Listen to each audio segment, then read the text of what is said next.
Gigasabaan ni Talisay City Mayor Samsam Gulyas ang mga taga Metropolitan Cebu Water District. Human siya ug ang mga barangay kapitan wa tungaha sa ilang tigom unta kagahapon. Si Chona Carion sa report.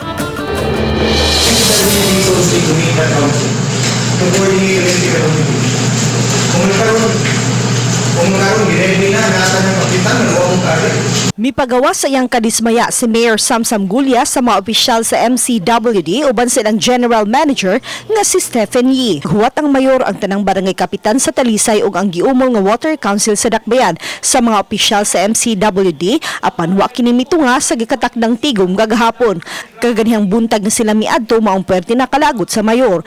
Igo na lang sa pagpangayog pasaylo ang taga MCWD. Kuwang na kay na sila respeto o wa gyud sila pakabana sa mga LGUs ug sa mga tao. Ari man mo complain ang tao nako isip da mayor kana laging 3 to 5 AM ra ang tubig usay 1 hour usay wa gyud tubig altogether and most ang pinakasakit why tubig pero nay bayad. We admitted to the mayor that there was a miscommunication among the team members.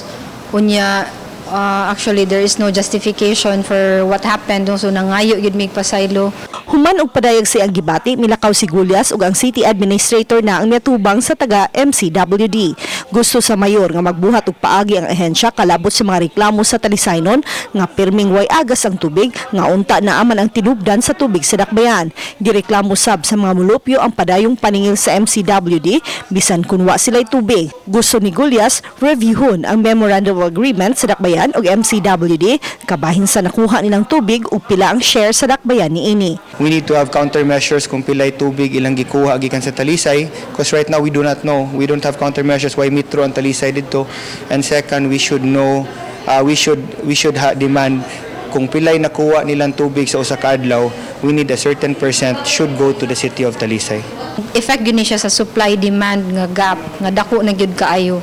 So gistudyuhan nato karon either walay bayad ang katong zero consumption or i-range ba nato siya so zero up to what ang konsumo nga cubic meters ang ato ang i-waive ang ato ang minimum service fee or pabayaran lang nato ang actual consumption. Uban ni Renante Quinones, Chona Carion, Balitang Bisdak.